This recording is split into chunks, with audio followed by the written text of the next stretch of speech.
Yes, welcome back to Teach Me Pls, brought to you by our beautiful friends at Deakin University, home to the world's #1 sports science school. This is incredible. I'm really excited for this episode today, ladies and gentlemen.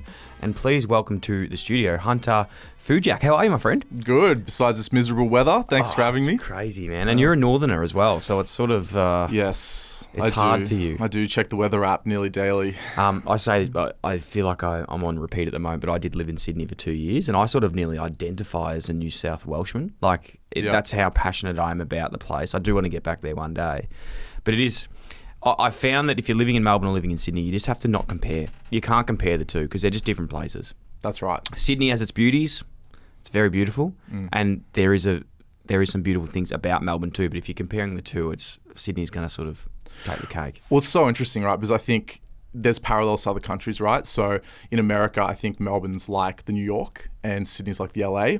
Or Melbourne's like the Toronto and Sydney's like the Vancouver, and so I think you see it play out in lots of different countries. This kind of rivalry based on weather and culture, and it's a really defining feature of Australia, right? We were talking about it before because we're going to have a really, really interesting chat today about sporting codes, and obviously your book, Code Wars, which we'll talk about, the battle for fans, dollars and survival. Super interesting, and I know a lot of our people and listeners and community will love this chat today. But we're talking about, speaking of sports, Melbourne and Sydney, and it's like there's that funny as sort of argument that goes on in people's heads where Melbourne's like, man, we're so much better than Sydney, and then Sydney's like, we don't really care.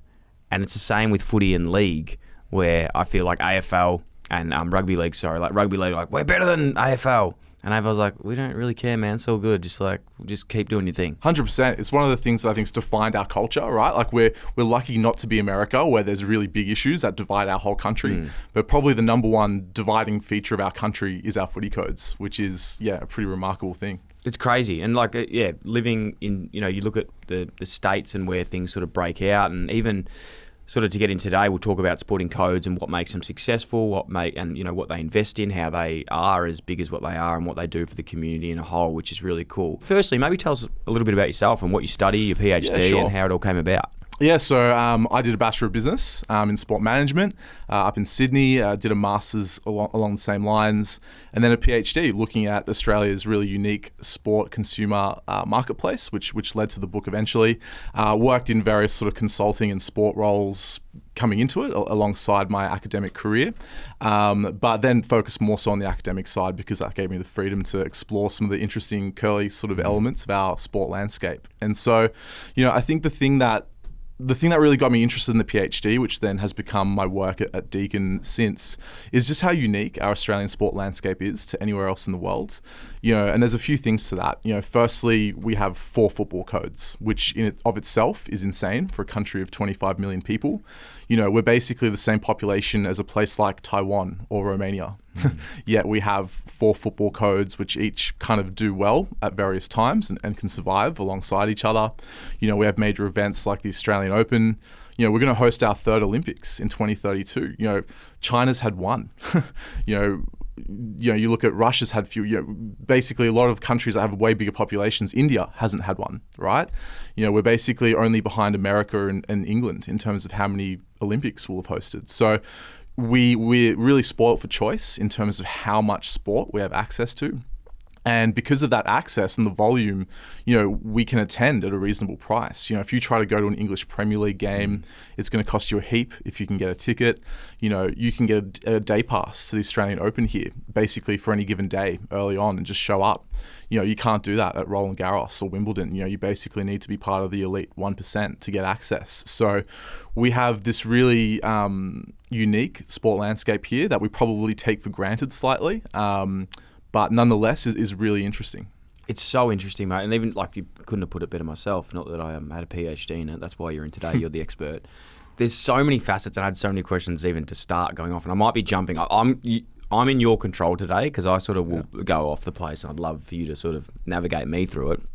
Hence the name of the show, Teach Me Pls. But it's so interesting. One of the things I've been thinking about even since we started chatting was around how lucky we are here for sports. So as you said there, we have 4, major sort of sports, but even so, that's professional level. You look at our grassroots stuff, which we'll talk a lot about later, but then that second tier and local footy, what rattled me was I went to the States a few years ago and was sort of talking to someone about, if you don't make the NFL or you don't make the NBA, like what's the VFL or what's the second tier? And they're like, no, there isn't one. It's like you don't have that. Like you don't have local football. You don't have really like local leagues or VFL second tier competition set up where we do in Australia. Like how crazy it is. And then to another point, you think, well, they go fanatic about like getting 80,000 people to a college game. It's like we get that too. Can you imagine if there was no local footy and no second tier competitions, how many people would be attending our sports games?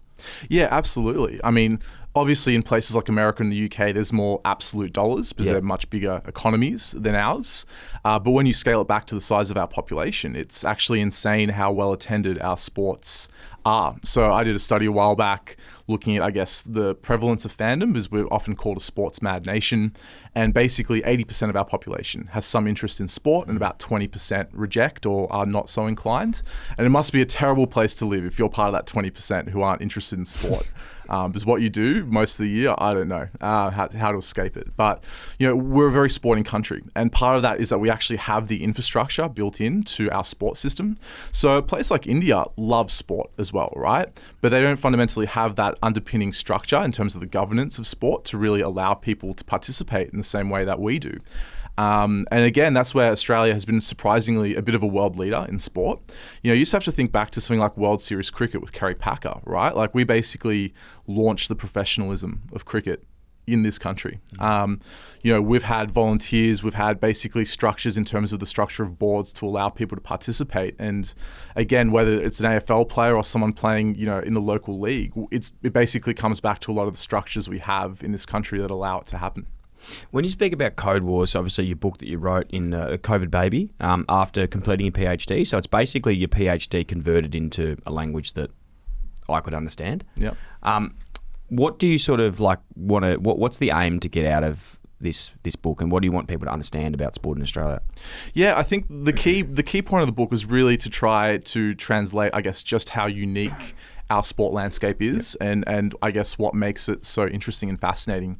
And, as a really interesting example of that, people don't really appreciate that where, rugby and AFL is popular today is actually almost the exact opposite of where it started in, the 1880s, 1890s. So, there was a rugby school in Perth in WA, and they played rugby for a few seasons before they crossed over to what became Australian rules.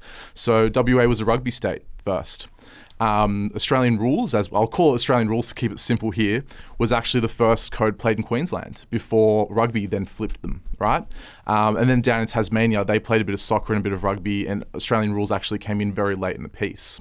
And as a really interesting historical note, in about 1880, they basically decided to play a season where they tried each of the three codes. And then at the end, they just took a vote to decide what was going to be the sport in Tasmania. In Tassie? Yeah. So they basically had a season where they gave everything a go. At the end, they said, okay, we're going to have a vote. Whichever we decide is the football code we're going to stick with, because there's not enough of us to spread.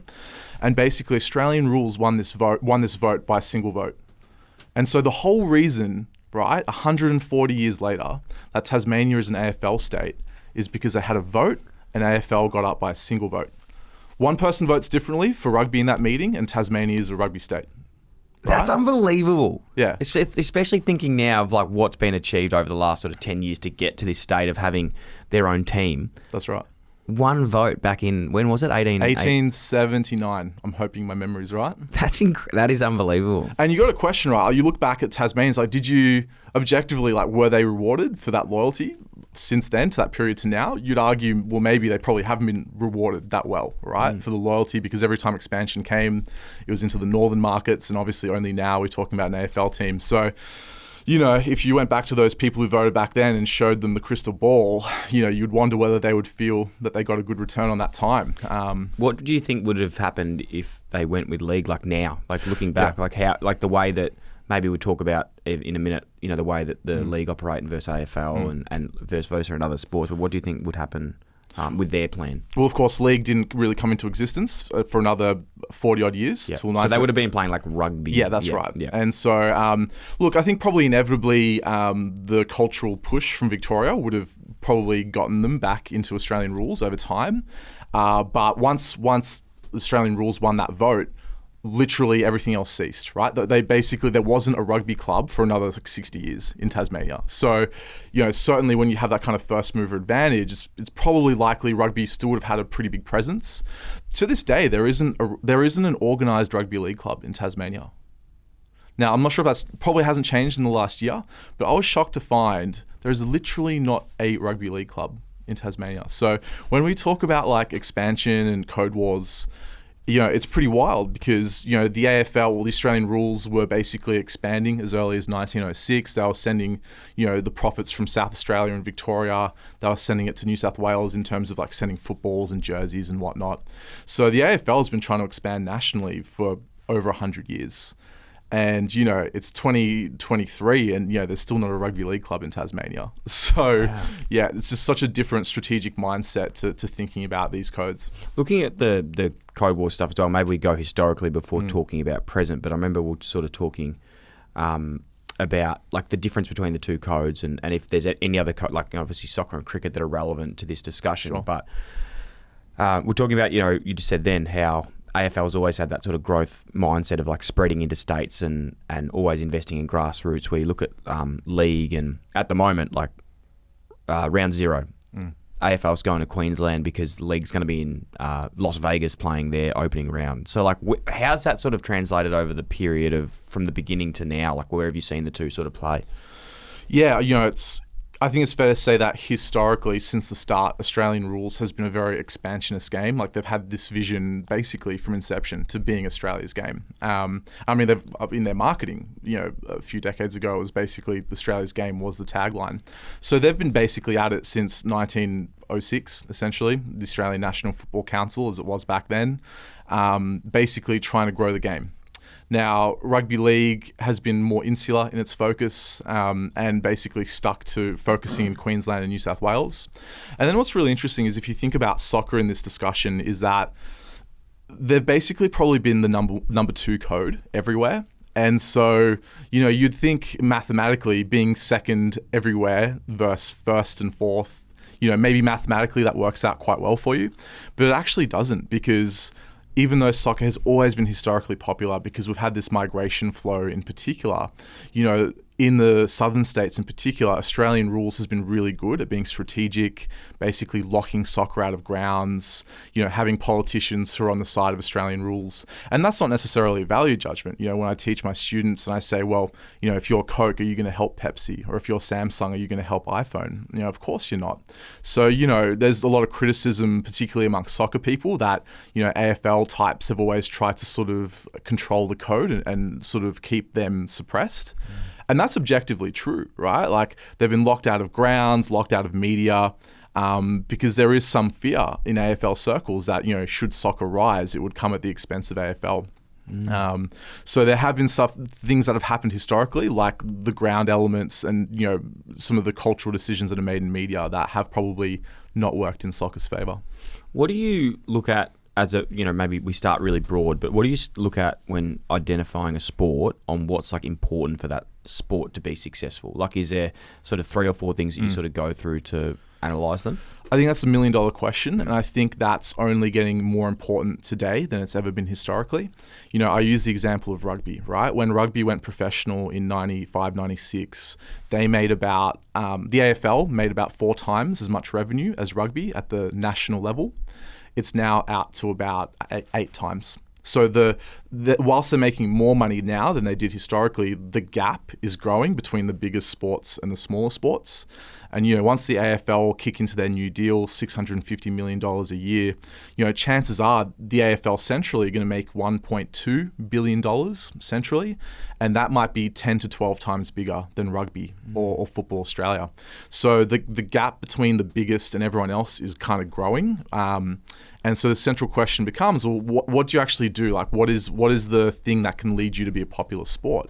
I'm not sure how much you follow netball, but they're in a huge hole at the moment. They've got the civil war with players and administrators. Yeah. Can you explain that? Because I really know the basics of it, but it's incredibly interesting. Yeah, so we've kind of gone through this period where lots of sports have gone through big fights between their player associations and head office. Netball's still going through theirs. Rugby league went through a bit of one as well that lasted the better part of 2 years to get a bargaining agreement done. The AFL women have felt really aggrieved historically based on how they've been treated by the AFL around the length of their season and whatnot. And even the Matildas boycotted a few years back a tournament, I think, in America. So we've had more of this unrest. The netball case comes down to the fact that the sport seemingly is not well financed, resourced. They're struggling financially. So Netball Australia wants to sign a collective bargaining agreement with the players. That's more or less just the status quo deal. Whereas the players want a share of revenues, basically, and to basically share in, I guess, any additional revenues that the sport might make collectively. Whereas Netball Australia are kind of saying, well, we need to hold on to those revenues to pay down some of our debts because our sport is struggling. So one of the big challenges is that, there's not a lot of clarity around just how profitable or unprofitable the league is. Whereas the players, obviously, if they're going to get a share of the revenue, need to know exactly what the league is achieving. So they're a bit of an impasse. There was an incident, just a few days ago around the fact that there was a legal letter sent saying the players had to attend their awards nights, which is never a good sign. So that created a bit of publicity as well. So they're in a lot of trouble, and I think rugby union as well are in a lot of trouble. And to come back to your original question around what do you look for a sport? Fundamentally, at the professional sport level, what you really want to see is your sport embedded in the broader culture. And obviously, if we look at the AFL, you don't just have a grand final, right? You've got a grand final week, you've got a grand final parade, you've got wall-to-wall coverage. So it's really all the stuff outside of the single event itself.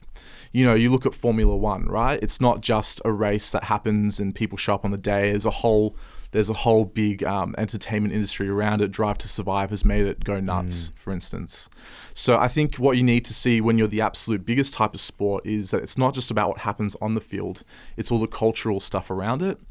And another good example of that is, there are Wallabies who play for in rugby union, and yes, they're internationals, but a lot of people wouldn't know them if they walk down the street, right? In AFL, it's not just about reporting how many kicks Dustin Martin makes, right? Or how many goals he kicks. There's a whole bunch of people who are interested in the life and story of Dustin Martin. He's a character outside of just the field of play. You got guys like Reece Walsh in the NRL who are characters outside of just the field. And so your truly big sports transcend just being a thing on the field to being a bigger sort of cultural story, essentially.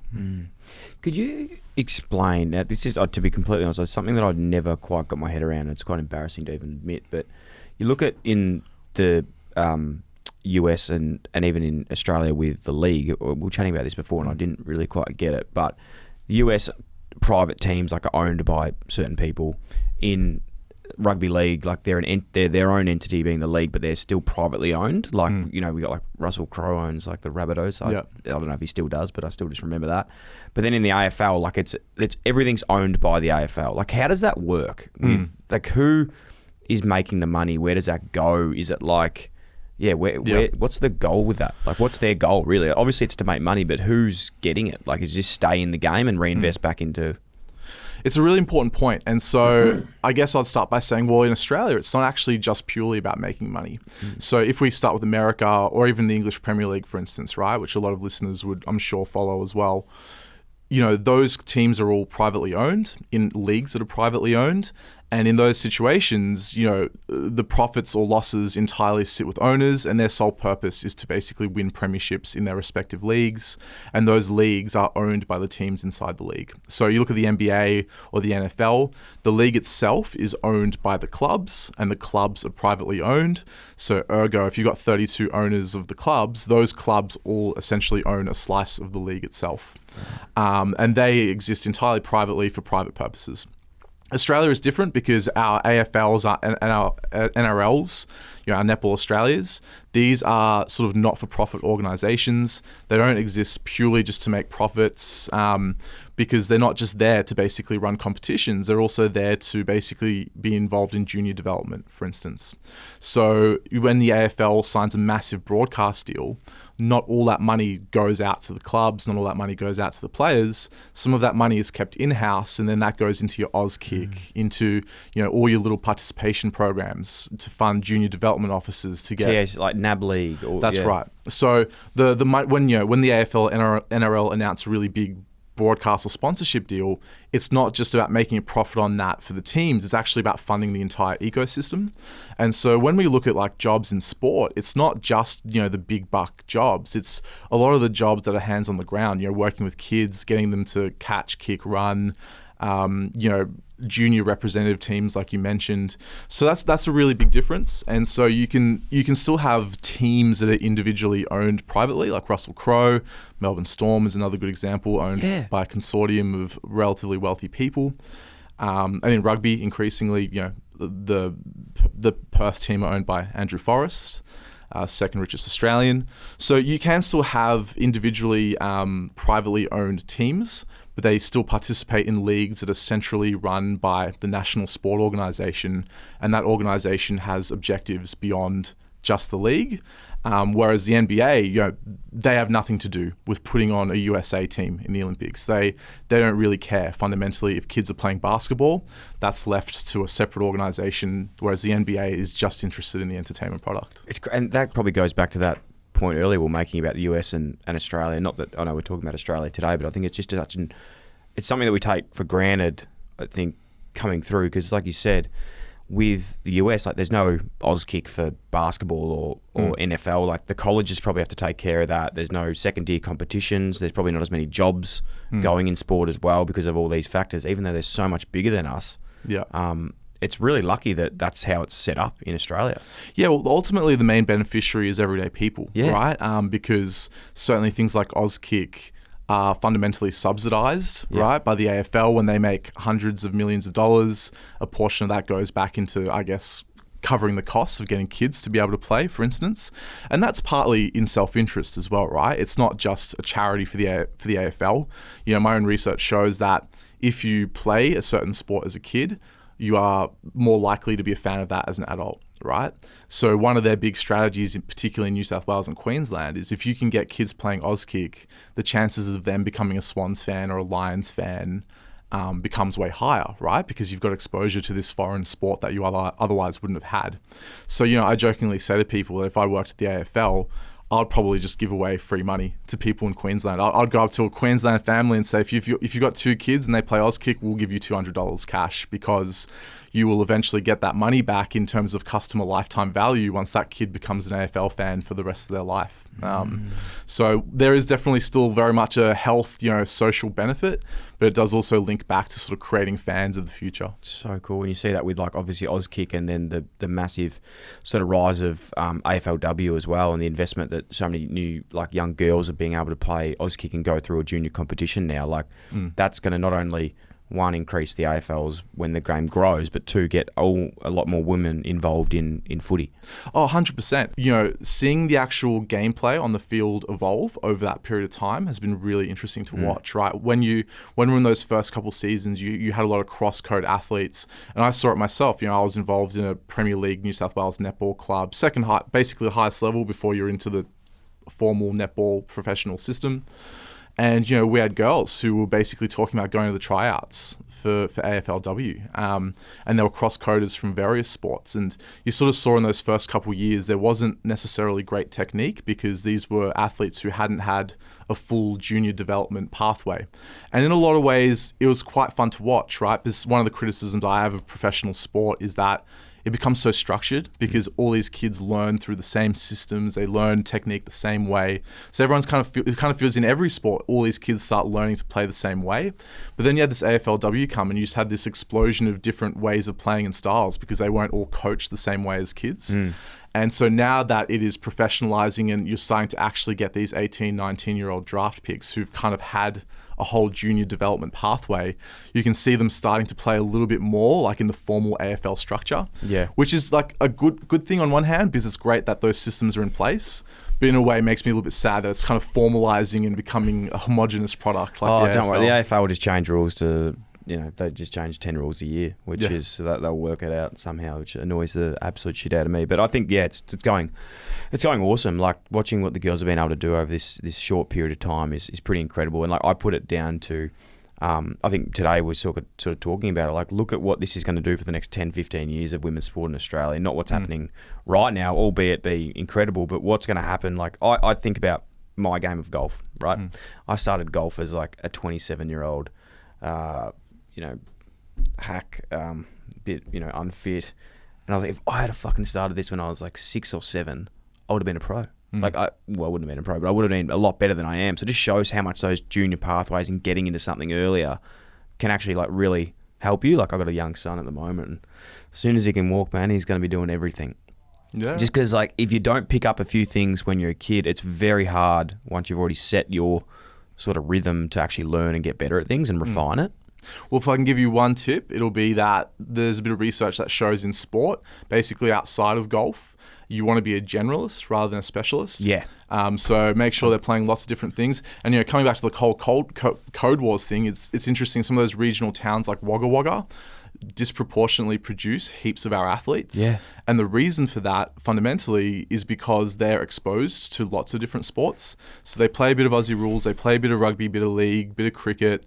And because kids grow up in these country towns playing a bit of everything, it gives them kind of a multifaceted skill set that then helps them become elite in one particular sport when they choose whatever that sport is. That's 16, super 17. interesting. Whereas the kids who just play one thing from 5 through to whatever have far lower chances outside of, certain things like golf, where it's better to just commit to it. Yeah. It's really interesting because like I was pretty much like that as a kid, just from like school, played footy and did a lot of like skating when I was younger. And I think, that has now hampered me because I never played cricket. Like I seriously can't throw a ball.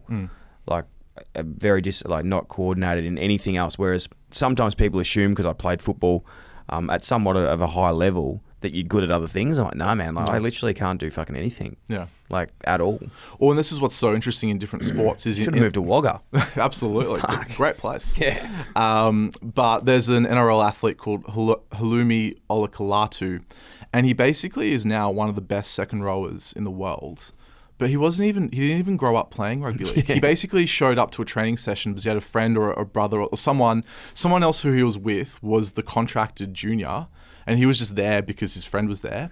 They saw this big guy, gave him a go, and now he's just one of the best back rowers in the world. And what did he do? Was just as a kid just played everything, or I don't know his backstory. He must have played, but he was just physically so imposing that he was able to basically become excellent late in the piece. Whereas like I'm much like you. I played a few different things like tennis, squash, rugby league, touch. But the one that I think is hardest is soccer. Like if you don't grow up... 100%. That touch, that like first touch. And I used to bag the hell out of guys. They're like, man, soccer's the hardest sport in the world. And I was just like, nah, footy is. But you look at it now, you're like, nah, man, soccer's. I think golf's the hardest sport in the world, but soccer is just up there. Like when you see the best people in the world playing soccer, you're like, wow, that's impressive. And this is why, people with the whole Code War stuff is people have individual preferences, right? And so I guess people ask me, well, what's the best sport? And that's a good question. I should probably ask you that. It's a pretty philosophical thing, right? I don't really think there is fundamentally a best sport, right? Like the beauty of this system is that people have different types of enjoyment, right? They like different things in different sports. So I don't think there fundamentally is a single way to say this is the best sport.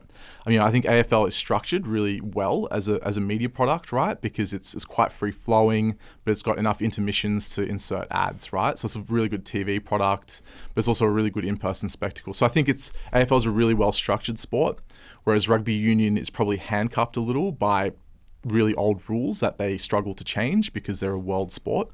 So I think they struggle. But overall, like I think the beauty of the sport ecosystem is that there are people who love volleyball, there are people who love lawn bowls, whatever footy they choose. And we're lucky to have that diversity. I think it's interesting as well, like participation versus viewership. Yeah. Like there's sports that I'll play and not watch, but then there's things that I'll watch and not play. Yeah. Is that like a study that's ever been done, or is it quite hard to sort of like actually get that data? Because like I love golf, but I don't watch it. Whereas I watch footy, but I don't play it anymore. So. Well, the data definitely exists. I think one of the interesting things, right, is that a lot of people have said historically, football, soccer is the most participated sport in the country. Like it should be this big, the A-League should be huge. Is it really? Yeah, easily. The most participated sport, soccer? By far. And it has always been so. Just because everyone, like it's quite broad across Australia. Well, firstly, it's probably one of the few sports that wasn't so strongly male or female, right? Like netball, the number one female sport with a very small male base. Footy codes, obviously, the other way around. Soccer has historically had quite a large amount of female participants while still being the biggest male participant base. So just a really big historical base of participants. Obviously, it's a relatively safe sport compared to a contact football code as well. So it's always had this huge participation base. So people say, well, why isn't the A-League popular? And then netball is in the same position, huge female participation base. But Super Netball continues to struggle. So, whereas rugby league historically has had a very small participation base, but obviously one of the biggest media products in the country. So, I think sport administrators have kind of incorrectly presumed that one should equal the other, when really they are separate things, right? I love watching NRL, but I would not like to get bashed playing rugby league, and I grew up playing it, and you either have the mindset for it, and I think it's probably the same in Aussie rules as well, right? You either have the mindset for the contact and playing it, or you don't. And so, I'm sure given how many people watch AFL, there's a lot of them who are perfectly happy sitting in the stands and not on the field. Media coverage of sports, super interesting as well. Like how much does that come into play? Like how do games get on television? Is it supply and demand, and like other teams trying to get into mainstream? Like what do you think sort of the biggest thing around media at the moment? You spoke about that massive deal before that the AFL is signing. So fundamentally, we've only got 3 or 4 really big media organizations in this country. Fundamentally, the underlying driver is popularity, right? If a sport is popular, it's going to generate viewers or subscribers, and that's what your 7, 9, 10 or Foxtel really want, fundamentally, is eyeballs. And so the interesting thing here is it's sort of like a self-perpetuating culture, right? Like if you're a really popular sport, you get a really big TV deal, which means you're on TV every Friday night, Sunday afternoon. Every game's live on demand on Foxtel. And because you're already on in those time slot, it kind of perpetuates, right? Because if you're a new person, either you're just a kid or you're a migrant or whatever it might be, you see this on TV and then you become a fan of it, and it becomes very sort of self-perpetuating.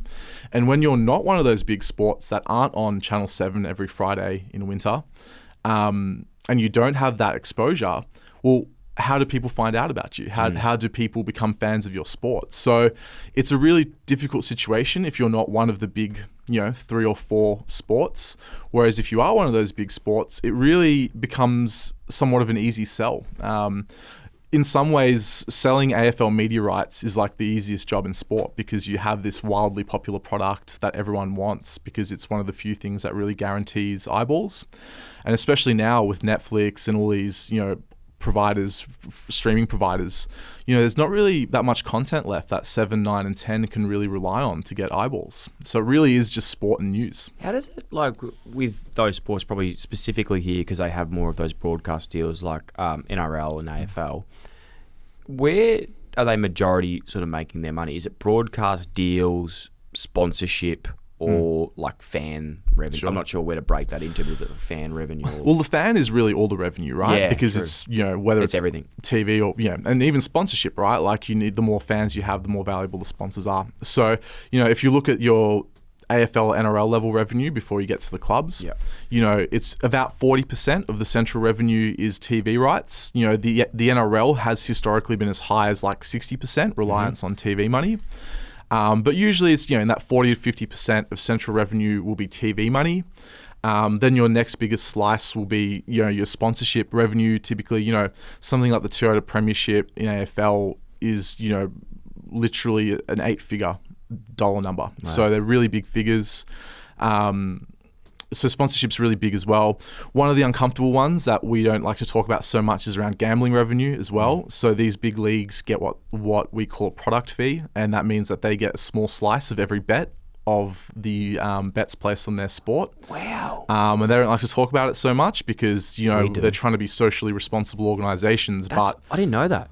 yeah, so there was a bit of a big expose on Four Corners a little while back around it. But essentially, as we gamble more, and our big leagues get these percentages as product fees, it's a growing source of revenue. Don't want to speak out of school here, and I hope this makes sense as well. But like, do you ever see that changing? Like, I don't personally. One, because you know I've been really close to a lot of people that have had gambling issues. Personally, I don't work with a lot of gambling companies myself. Well, I've never have through the podcast because it's just not something that I actively do. But I always think too, like, I don't think it's ever going to end because even the government probably make too much money off it as well. Yeah, well, it's a tough one. So we're in a period where the regulations are being reviewed at the moment, and so I think it's pretty likely that the amount of advertising on television is going to be dialed down a lot, because, you know, people are very unhappy with the saturation of advertising, and it's one of the rare things where, you know, Liberal and Labor seem to agree on. So you got to take those wins when you can, when you actually all agree on something. So I think the rules will change around advertising on TV. Now that's important, right? Because if a company is sinking $50 million into TV advertising, and then that money gets taken out because they're not allowed to, then Channel 7 obviously can't necessarily make as much money on their broadcast rights. If they're not getting as much money in, then they can't afford to pay the sport as much, right? So when 7 did their deal with the AFL, they were probably projecting how much they could pay based on how much their advertising was worth. But if the value of advertising changes because, you know, wagering companies can't advertise, then that's kind of like a downstream risk for the sports. Yeah. You know, I think more broadly, there will always be a gambling culture here, right? Like, you just look at the Melbourne Cup, race that stops the nation. Yes, it's kind of declining in popularity, but the actual betting volume on it is actually relatively steady. And we have the most per capita gambling losses in the world. It's actually wild. We're the number one country per person in terms of gambling losses. So we've just got to realise we're not very good at gambling. Well, and this is the great irony of the NRL going to Las Vegas for their opening round that you mentioned earlier, is that Peter V'landys, the boss of the code, has explicitly said this is about gambling revenue, right? They don't necessarily, they're not super bothered seemingly about creating the new league or anything in Las Vegas or Los Angeles. They're not so much interested in developing the sport in the same way the AFL is interested in Auskick in New South Wales and Queensland. They just want people to see this as a media product they can gamble on so that they can get future gambling revenues out of the US because that market's opening up. So it's actually pretty wild to have a sport openly acknowledge that they're literally shifting their opening round for the sake of gambling revenue. And is that like US dollars? US dollars, yeah. Right. So they're liberalizing their gambling state by state in the US at the moment. And so it's a pretty wild thing to watch because essentially once the first state legalized it, they started making lots of tax revenue on it. And then every other state looked and the dominoes fell pretty quickly after that. I know we're not talking about this today, but that was actually something that rattled me too, how, you know, you look in movies all the time, and when you watch like an old film in the US, and there's like, they talk about loan sharks and stuff like that, where you'd put the bet on under a restaurant or something like that. It's because they didn't have apps like we do. Like, I think because we grow up here in Australia, we just think that gambling's so accessible. Yeah. I remember going to South America a few years ago as well, and there was like, I was in Argentina, and there was like an island off Argentina where you can't gamble, none of your apps work, but you can go onto this island and then your apps work and you can gamble on the island off Argentina. It was just, I couldn't believe it. And that's where, you know, this comes back to, again, beyond what we can talk about today. But, you know, the choice fundamentally is if there's an activity that people want to do, they're going to do it. They're going to do it. Exactly. So do you regulate it in some way that's safe and you might be able to collect central tax revenue, or do you push it underground? And so that applies to many things beyond sport, but that's, I guess, one of the decisions we have to make as a society. Yeah, look, I don't think that we're going to get to an answer for it. It's really, like as you said before, if you take that revenue out, that's probably going to affect grassroots football, state, like there might be losses of like jobs and stuff in those levels too. So it's sort of hard to. That's right, and that's where it's different to the NBA, right? Whereas the NBA signs a deal, that profit from all those DraftKings or whatever it is going back to already very rich people. Here, at least, it goes into an ecosystem that feeds back into state associations, that feeds into kids playing football. So at least there's kind of some residual benefit. What do you think about? This is just a broad question now. Like you've seen lately, I think it was with obviously netball, which was a cultural decision around not wanting to be sponsored by a mining company, which we can totally understand. Then there was in cricket, there was the stuff around the players not wanting, I think for the same thing, it was like the mining companies and gambling as we're talking about these sort of stuff. What do you think about players being like, well, no, we don't want to be sponsored by those organisations? Do you think it's sustainable? Like, is it actually possible in sport to have that? I think it is a really vexed issue. Like, it's a really difficult one, right? I think we're more broadly looking at the ecosystem, we're seeing more athlete activism, which is great. I think it is very good for athletes to have their sort of individual voices and be, I guess, mindful of social issues at that individual level. Where it gets difficult, obviously, is that in a team environment, and Australians are very like egalitarian society, right? Like you watch the NFL or whatever, and just like ridiculous celebrations when any one individual scores a touchdown, right? So culturally, they're very individualistic. So for them, it's natural for their players to have these individual brands and be individual activists. For us, it's a bit of more of an uncomfortable situation. We're not used to that in team sport. So it is good that athletes are becoming more mindful. But it is very difficult to find that balancing act, right? Because fundamentally, the players are paid in our model based on a share of central revenue. So the question then becomes, well, how much say does this stakeholder get? You know, if a player chooses to not carry the sponsorship of that brand, you know, should they in theory get a wage cut? Because that some of that revenue is derived from, you know, some of their wages derived from that revenue, right? So I think there's a fine line. I know if you're a sport administrator, you kind of want your athletes to basically just be suppressed and keep them quiet and let you make all the decisions.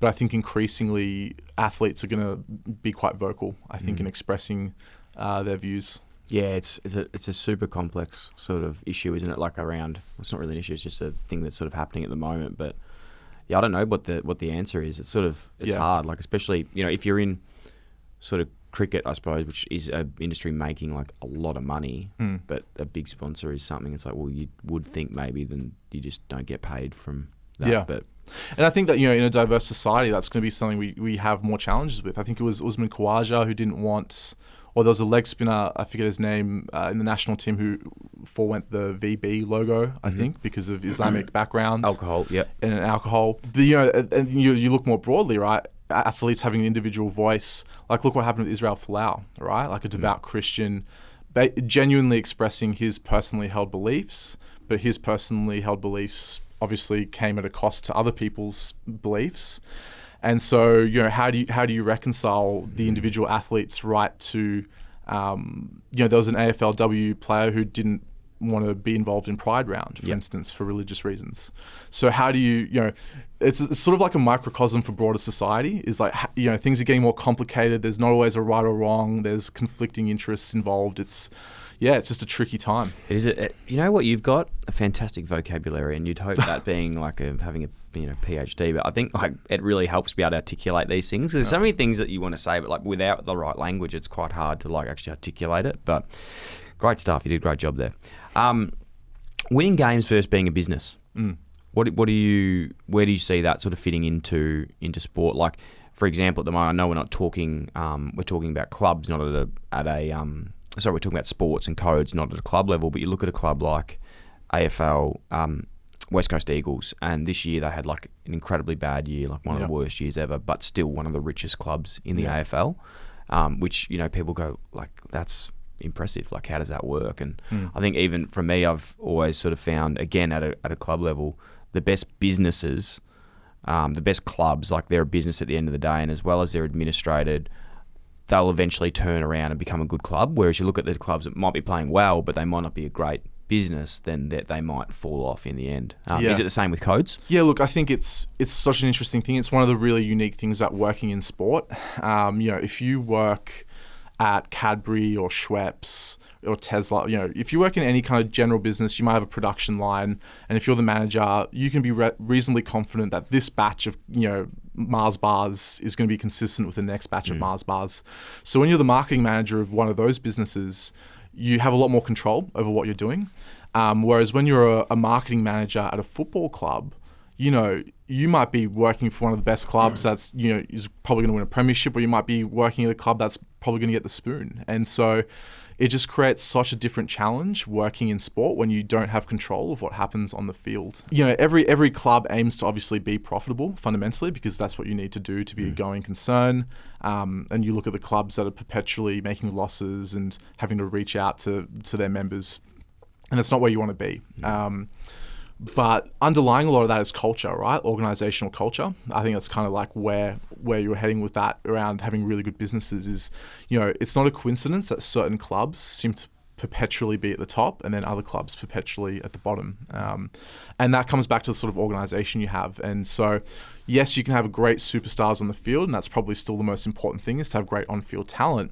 But really successful clubs have really strong off-field talent. And so that's where we've seen sport management develop in the last 30 years, right? Like if you go back before the 1990s, 1980s, a lot of clubs were still run like kitchen table operations by passionate individuals. You know, as money came into sport, the back rooms of sport developed. And really what distinguishes really good clubs from weaker ones, or even codes, is really that off-field talent. And so that's where a lot of the battle is now, is just to make sure you get the off-field talent right to really allow what happens on the field to progress. What about like the goals of those codes as well, business-wise? Is it, I know we were saying before about like them being a part of a non-for-profit, so like profit-wise, does that go back to the governing body, like say league or AFL, if they're, where does the money ebb and flow? How does that work? And what's their goal, really? Like besides on-field success, what's like a goal of a sporting code? Well, fundamentally, every single national sporting organisation, whether it's the AFL through to Hockey Australia, Volleyball Australia, lawn bowls, whatever it might be, the goal of every single national sporting organisation is to fundamentally further their sport. Now, what that usually means is to, I guess, fundamentally make their sport more popular, firstly at a participation level, and then anything beyond that. So really, every sport org is largely the same in their orientation, which is to basically widen the scope of their sport, usually through participation at the community level, and then when a sport gets professional, obviously in terms of eyeballs and attendances and whatnot. But really, I guess that's where the sport market gets quite competitive, is that they're all trying to do the same thing, which is to get more people interested in them. And obviously, as one grows, the others might shrink, and it becomes a bit of a battle. What have you sort of found over the last sort of time? Have you been sort of studying with code wars and everything alike in this sort of industry, that's been the biggest sort of positive moves you've seen by sporting codes, and some of the biggest blunders you've seen by some sporting codes? Doesn't have to be even the big four, could be like any sort of, like obviously the rise of football at the moment with soccer, of like the Matildas and the World Cups of like, but then again, we were speaking about it earlier, you look at maybe a blunder, I'm not sure if it isn't or not, but around how expensive it is for young kids to get into soccer. Like I've heard like that it's like sort of $3,000 to $4,000 to even sign up to a club. All right, we'll start with the positives. So I think one of the big successes we've seen is, I guess, sport increasing at the top end of town. I guess realizing that sport is in the entertainment industry. And I think we're in this period of transition now where we've always kind of known that attending sport, watching sport is kind of like a leisure activity and whatnot. But I think we've seen it really crystallize in the past decade, just how much it is just an entertainment product. And so you can look at something like Drive to Survive. Like the amount of people I've met who are now madly into Formula One thanks to this show, which I haven't seen myself. Have you not seen it? I haven't watched it. Oh my God. I haven't watched it. What the fuck? Obviously, like, you know when you miss the first wave and you think it's too late for you? Yeah, that happened to me with, what's that? The Game of Thrones. And then I wrote it and I was like, oh, I've just missed this. Yeah, exactly. Yeah. And with Drive to Survive, I'm like, am I going to watch something from like, you know, previous years? No, I think you'd I should. In your industry, you should. Professionally, I should probably. Yeah. But no, so I think, you know, we've seen stuff like Game, Set, Match. You know, a lot of the individual clubs now will have docos, right? Following them for a season. Ryan Reynolds, what's the Wrexham, welcome to Wrexham. But there's been AFL clubs and NRL clubs have basically doco series for them for the year.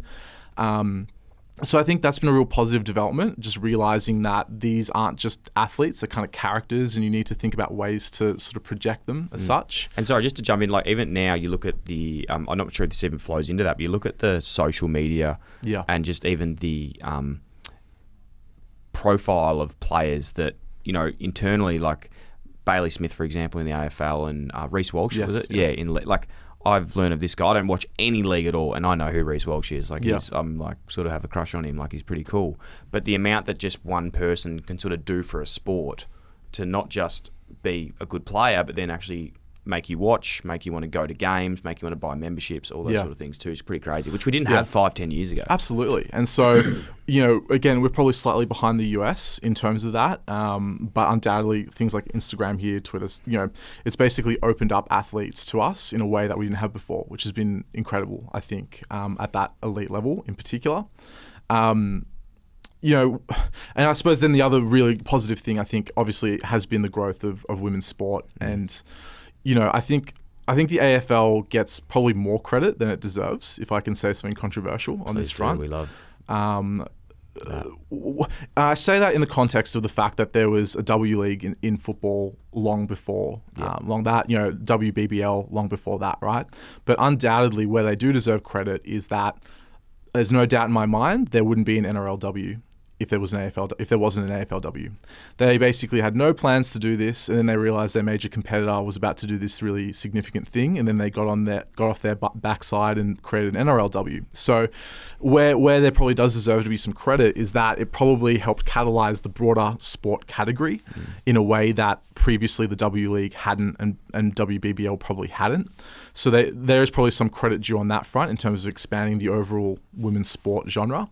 And we've seen it a little bit with the Matildas now. And so Matildas, the big question was, they've had this amazing tournament, but then it's going to finish. Then what happens, right? Does it just revert back to what it was before? Does something fundamentally change? And I have to admit, as a professional, I kind of thought it would just revert back to being what it was before. They would come and there'd be some fanfare whenever the Matildas came, but it otherwise wouldn't change that much. But what we've actually seen is a pretty big uptick in women's sport in lots of sports. And I think that really comes back to the recognition of the Matilda effect. So whether it's, A-League women, whether it's AFLW, whether it's the NRLW, I think all women's sport has sort of benefited from the halo that the Matildas created. So For sure. Well, it comes back to that, like that notion of like rising tide raises all ships. And even if there was people doing it, no matter if it's AFL League, Matilda's coming in, it's just participating and bringing it up everywhere. Yeah, that's right. And, that's a difficult thing to achieve. I don't think there's been anything like the Matildas effect, at least since the Sydney Olympics. What do you think that came to do with as well? Like, was it the media? Was it the broadcast deal? Was it the social media sort of, like what made it so successful in your eyes? I actually think it's the complete opposite, right? So the media has generally not been super kind to football, soccer in this country. If anything, they've been a suppressor rather than a promoter of football. And actually, I think the success of the Matildas really was community driven. So some of the crowds they were getting for games, even pre-World Cup in the few years before, they were getting 20,000 people to games, across, Newcastle Stadium in Sydney. So they were already at the crest of being quite a popular, loved team before the World Cup. Yeah. Now, this comes back to, I guess, the variability of sport, right? They lose that game. Was it Canada? If they lose that group stage game to Canada, they get knocked out of the tournament. Everything that happens after that probably doesn't happen. But undoubtedly, by the time of that final against England, the whole country was really behind them. And I don't really think it was media driven. I think it was more almost word of mouth in the old-fashioned sense. It genuinely had water cooler moments. You'd talk to your peer at work on the Zoom. You're right. It very much was like that, wasn't it? It's like, well, this was already planned, and because those deals and TVs are obviously planned years and months in advance when the deals are done. Yeah. So like what they were doing was already there. It actually was just a cultural sort of shift by the community of watching, getting around it. Like I remember we were at a game. It must have been. It was Carlton, Melbourne, and I can't remember what round it would have been, but there was more people inside, like watching the TVs, than watching the game of footy.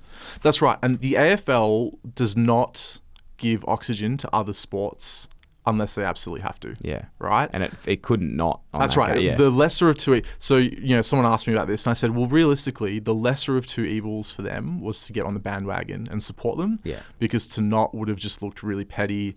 There was criticism that they released their draw the same day as a big Socceroos game. I think it was during the World Cup or something like that. So they are, I guess, a bit of a target for criticism, the AFL, sometimes. So they had to get behind them. The whole country got behind them. I tried to do a little study because what's crazy is there's no way of knowing what the true national audience was of that game because it was on Seven, but then there were live sites, like formal live sites. 4 people watching on TV. That's right. Then there were lots of people watching in groups. Then you had Optus. It was simulcast on Optus Sport, which doesn't get measured by TV ratings. So there was no way of truly knowing what the national audience was. So I did a bit of a study the next day while it was hot to ask people how they watched. And my estimate, the TV estimate nationally was 6.5 million. My estimate, including all the live sites and Optus Sport, was about 11.5 million. So 11.5 million in a country of 25, and this is only the adults, right? Yeah. So 11.5 million adults out of whatever it is, about 18 million adults. People are working, right? Like people work night shifts or people in hospitals, AMBOs, whatever it might be, right? So the stat, it was basically more than 2/3 of the available breathing adults in this country were watching this game. And this is like comes back to even we sort of measure our analytics too. It's like that's people that watched, right? Yeah. And then you think, well, look at the snippets that were posted on Instagram, TikTok, like that went viral, that people saw, the post on social media as well. Like they're all impressions, and there's still people's eyeballs seeing that stuff as well. Yeah. Which just shows how big it was. Absolutely. But then you come back to the A-League, and they're the crowds aren't fantastic, right? So converting it back into domestic support is the forever challenge of football in this country. So from our discussion today then, like maybe this turns into one of the negatives. I'm not sure if did you have anything in mind for that? I think probably one of the biggest negatives really, I guess, is around getting kids to participate, right? Yeah. And I think this is like a broader cultural challenge. Like 2/3, I don't remember the exact stat, but it's about 2/3 of kids are obese or overweight or obese, should I say. And, and adults as well. And, the real perverse outcome is that we have more sport available than ever. And, we can watch more than we ever have, right? We have better access. If you want to figure out where you can play sport, it's probably easier than ever. So the accessibility of sport has never been better. But actually our health outcomes are still getting worse. So it's kind of, a bit of a tragic scenario, right? We have all this physical activity available to us, but unfortunately we're still kind of going backwards on health outcomes. So is that like participation or just in like health outcomes? General health outcomes are not necessarily improving despite, sport being one way we can maintain our health. That's really interesting. Yeah. Okay. Well, let me leave that with me for a bit. Please. I'll think about it. Is it worth talking about coming into sports as well, just like the differences of like pathways? So I spoke about obviously Auskick, but then like that way to become a professional sport and then but then go to like a second tier competition playing locally. So for example, you go through AFL, NAB League, go to the draft, and if you don't make AFL, you can go to VFL and local football. But in soccer, I have no idea how it works. So like, do you sign to a team? Like what's the sort of pathway that looks like? Is it actually achievable for a lot of people? Is there hindrances to get involved in it? And then you look at league as well, which still rattles me to this day. There's no draft. Yeah. It's all about like signing players up. Well, it's funny because for me, the draft rattles me as a northerner because I just look at this situation and I talk about it with my students in class. I'm like, imagine if when you graduate this degree, you just go into a draft and you might end up in WA if you want to work in this career. For me, that is the hard thing to fathom, is that we just force 18-year-olds to surrender where they live and they just get sent wherever they're told. And one of the great beauties in rugby league, if you think about the Johns brothers, Andrew Johns, Matty Johns, Newcastle Knights, a very famous duo, they were Newcastle kids through and through. So when they won a premiership for their hometown team, I think that resonates in a way authentically that I think the AFL loses by forcing kids to go wherever they're drafted. You do get it though with the zone, so like Queensland, Sydney based, that's the only way you'd get it. But yeah, you're right. In terms of like, if you grew up in Collingwood, that doesn't mean you're going to play for the Pies. And there's the father-son rule and all that, which sort of mitigates it a little bit. But I know if I was an elite athlete and I desperately wanted to play for Richmond and I got sent to, Carlton instead, like, it's an intriguing one, and it comes back to the big cultural differences, right, between North and South. Does that though, like for me, I look at that in a way that the AFL always trying to make things even, and that like even piece of like, you go to the draft and you can trade players and how that sort of works. So there's like that sort of equality version of the AFL, like there's salary caps, there's budgets now, like soft caps that you have to spend out of. Is that the same in sort of soccer and and league? Like, do they have Yeah. soft caps that teams can only spend the same amounts? Yeah, so it is really interesting, right? And so there's a salary cap in the NRL as well as A-League and rugby union.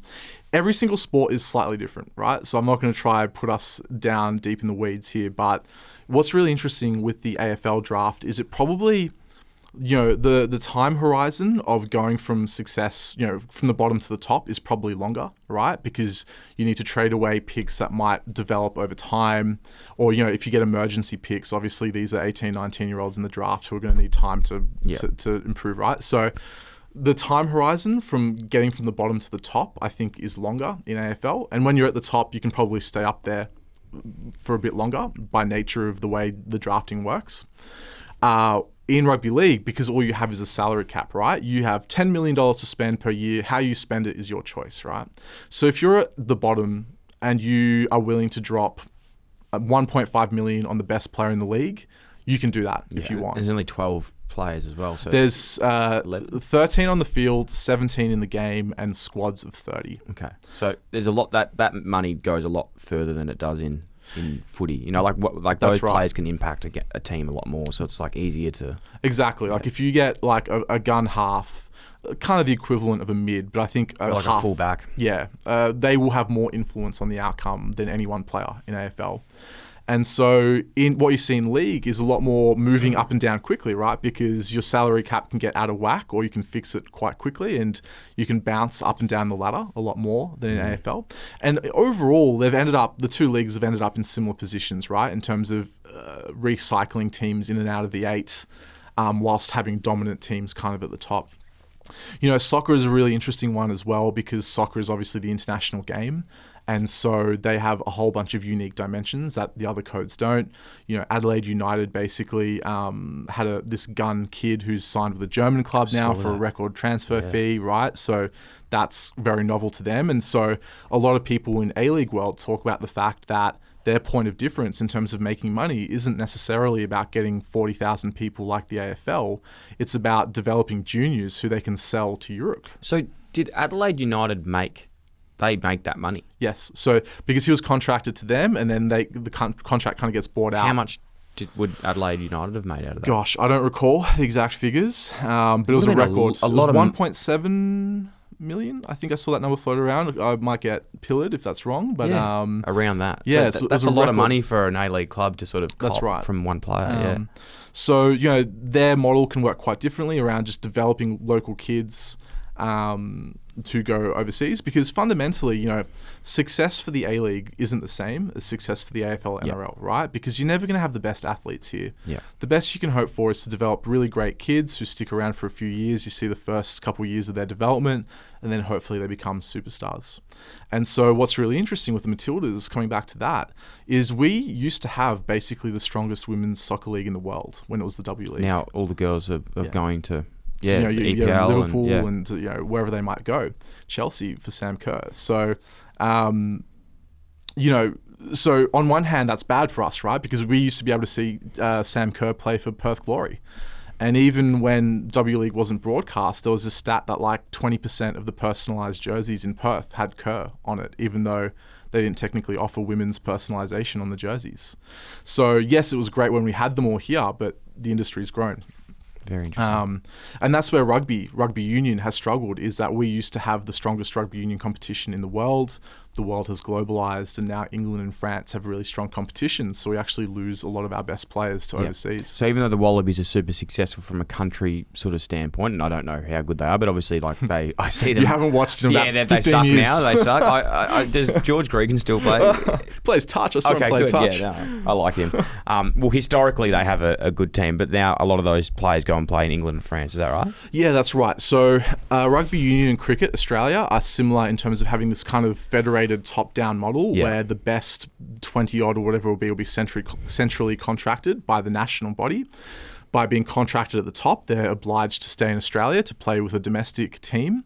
And if they forego that, they can go to France, but then they might not, they won't probably play for the Wallabies if they go over on that money. So they can typically earn about $1 million plus if they go play in France or England.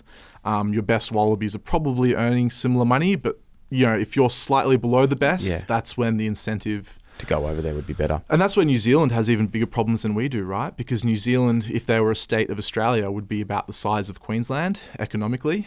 So they're not obviously a huge country. Best and one of the best, rugby teams in the world. Yeah. But economically, a lot of their players are getting poached to the Northern Hemisphere. Wow. That's super interesting. What is this, the Golden Decade coming up? I've seen people talking about it, but obviously I know, but I'm just going to get the information off you. So, we've got this incredible decade of sport up to 2032, which will obviously culminate with the Brisbane Olympics, which, as I mentioned, our third Olympics, and our third Olympics at a different place in Australia. Like that, again, just speaks to how unique our landscape is here. That rattled me just as well off the top. There was 20 questions, and I only got to ask one of them after that, but I couldn't believe how many Olympics we've had compared to countries bigger than us. And also the fact that with our country being the size it is, I always look at the medals, like the talent. Yeah. Like we're a super competitive country. I'm like, fucking, That's right. You just want England and beat England and the US. But compared to our size, and you think about all our incredible athletes, and I know there's EPL players and NFL players that aren't competing in the athletics, but you're like, fuck, if we had some more participants here, we could really give this a nudge. This is where, there's no one subjective way to say which country is the best athletically, right? But you look at where we go in terms of the medal count, at least in the Summer Olympics, because we pretend the winter one doesn't really exist. Don't worry about it. So, Scotty James. Our old Bradbury.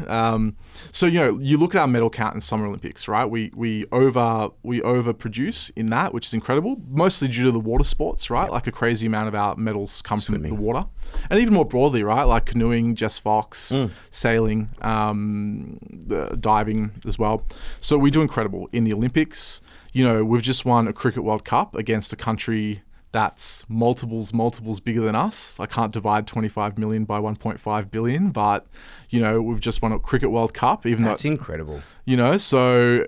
And, we were happy with that, but you saw how unhappy India was with their loss, and you could see how much more it meant to them than to us. So, we've won a Cricket World Cup, we've won Rugby World Cups, we've produced tennis champions. So, if you zoom out, and that's, after the people we've lost to rugby league and AFL, right? There are lots of elite juniors who basically have to make a choice. Look at Will Sutherland, could have been an AFL player, could have been a cricketer. I think Burgoyne was a basketballer as well before he chose AFL. And then you obviously got heaps of great basketballers too. So as a country, we overproduce athletes and overperform, which is incredible. And that's got to do with our sports system, like we talked about earlier. If you have a really good sports system where there's opportunities to play, you'll overproduce your athletes. But if we zoom out beyond the Olympics itself, we've got a men's and women's rugby World Cup, we've got a netball World Cup, we've had the women's football World Cup. So we are in the midst of this decade of sport that is going to create so many opportunities. And the thing about sport events is it's not just necessarily about what happens on the field. If we think about Brisbane, there's going to be lots of infrastructure development. They're going to rebuild the Gabba, for instance. It creates permanent jobs in sport. So it's just a really exciting time to be in sport more broadly because of the chance to work on these events. And this is not even, well, it actually is, but being at Deakin as well, I couldn't believe how big you guys are in terms of sports education and getting there and actually getting a career in sport. Yeah, it's unbelievable. We were very lucky that we were basically one of the first to create a sport management program in about 1990, and having that 30 odd years of having built a program for industry, especially in Melbourne, right, being the sport capital. As much as it hurts me to say, as a Sydney sider, you do see the sport culture down here really strongly. And because you guys have other things to do on the beach. You got the beach. Yeah, we don't need. And incidentally, there's flat land here. So if you're interested in a bit of theory, one of the big reasons sport developed here so much more strongly was because there was more available flat land. So the MCG got built several decades before the SCG. The race course as well, all to do with the fact that Melbourne just had available flat land. And so, again, people here probably don't really appreciate just how great it is to be able to walk to the G or go to Etihad. Whereas in Sydney, we've got dispersed stadiums all over the place, and that affects people's ability to go. But yeah, it's a great program, and it's an exciting decade ahead in terms of sport. And I think the whole country stands to benefit from the economic impact of these events, but certainly in the sport industry, there's going to be heaps of opportunities. If you were looking into, just genuinely curious here, if you were looking at a young male, female now looking to get into a sports career, and there was sort of angle to get in, or a really growing space that's got a lot of opportunity and to have a career in sport, what like facet or what sport, where would you actually go and do? What do you think the roles would be? Well, you made a great point, firstly, which I want to shout out to, is that increasingly we're seeing an even better... We were always a pretty good gender balance. Sport is not as male-centric as the stereotype implies. In some sports individually, of course, but overall sport is not as male-centric as the stereotype. And certainly, even despite that, we're seeing a greater proportion of women come into our programs and seeing the opportunity to actually be involved in sport, which is fantastic. Sport has so many different opportunities, right? When I talk to kids about what they want to do, some love being on the field to play, and you'd know about this better than most, right? Like some kids love the idea of working more with the sports science, where they're strapping on the GPSs onto the athletes, checking their lactates, looking at their rest and recovery, working out the programs on the field itself. And for people who don't like sitting in offices or feel a bit restless, that's an incredible job, right? If you love sport, to be able to be part of the team that actually just gets the team on the field. For those more interested in business, which is me, my background, I think the most exciting area of work is around sort of social media and digital media in sport. We kind of talked about it earlier. That in individual clubs, there are lots of roles around content curation and social media management, and that is so important to a club now, to basically be developing content that keeps their fans engaged. So it's not just about watching a game on Saturday. It's about seeing content throughout the week. It's about keeping in touch with your fans in the off season by telling them stories about the club. So I think, if we go back 30, 40 years ago, our teams basically just played a game on the weekend. You read it in the news and then you waited till the next weekend. Whereas now with these new roles around social media management and sort of sport marketing, it's about basically keeping sport in the news and keeping fans engaged, all year round. Well, yeah, like you're speaking to us, that's like exactly what we're trying to do, is just bring as much content, get it out as much as possible, which is a really good point. One other point I was going to make on the sports science sort of stuff, which is obviously now you talk about it, like all the incredible work you're doing at Deakin, with how big that sort of sports program is, but there's so many people that when I was playing footy in our high performance teams, there's like probably 5 or 6 just to the top of my mind that I've sort of stayed connected with that are now working in the US or in the UK, and it just shows like they used to go over and do like these exposés about how to manage a team and how to get the best out of the athletes, and these are Australian high performance managers would go over and they'd be like, fuck, you should be here. And now they're working for like the Patriots, Boston Celtics,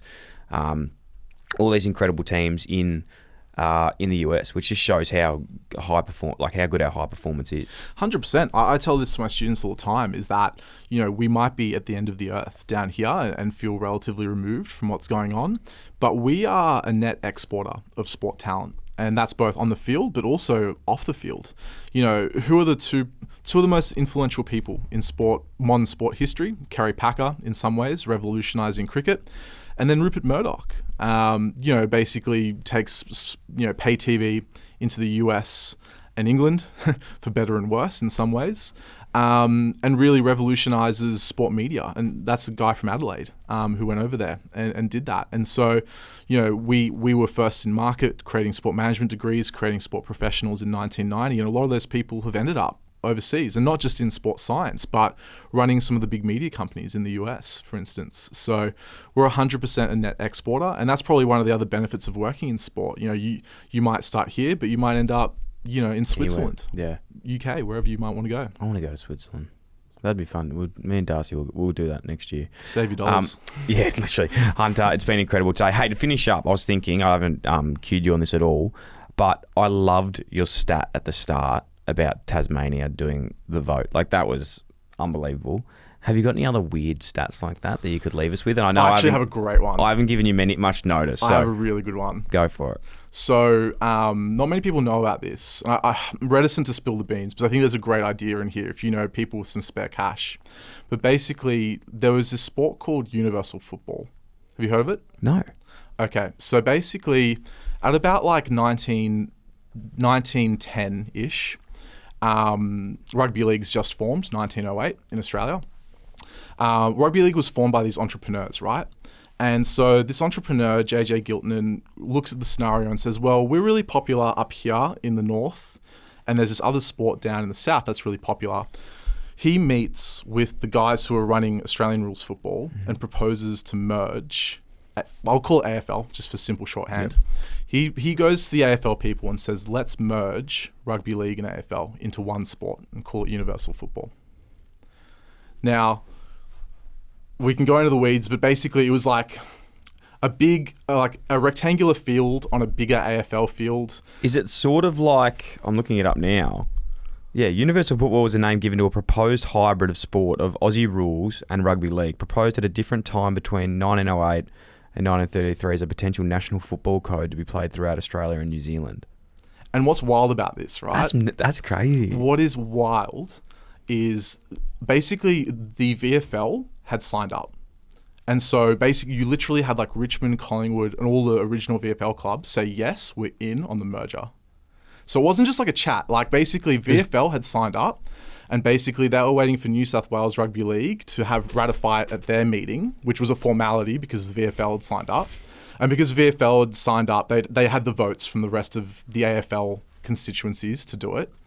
And basically the New South Wales Rugby League were keen to do it and it was a goer. And they'd even played a couple versions. They'd trialled a few versions where they'd removed bouncing, but then like there were still goals to be kicked. So they'd started the hybridization process. And the only reason it didn't happen is because World War I started. If World War I had started even just 2 years later, they basically were in the season 1 trial when World War I started. And had World War I been even a year later, we might all be playing one national game with Richmond Tigers versus South Sydney Rabbitohs. That is unbelievable. Yeah. So you think about how big AFL is here and how big NRL is up there, and imagine it was combined into one. It's a fantastic stat. Yeah. That's a really good stat. I don't think we can top that. I think we're going to finish. I think we're going to finish on that. Mate, that's super. I can't believe that could have been a thing. What would the rules have been, though? It was basically like, imagine as big a rectangular field as you could get on an AFL field. Yeah. And you couldn't bounce it, but you could still kick for goals. So you were still like running in and tackling, but then you were trying to kick goals. And handballing, no throwing. It was no handballing. So a lot of people were critical that it looked a lot more like league than it did Aussie rules. Yeah, okay. But I think if it existed today, it would play more like AFL. Even the strategy, the evolution and stuff of it. Well, the strategy of winning, I think, would have ended up looking more like AFL, even though the rules kind of looked more like league. We'll get a game going. How about that? Literally, yeah. So is that your thing? If we got some cash, we start up our own league.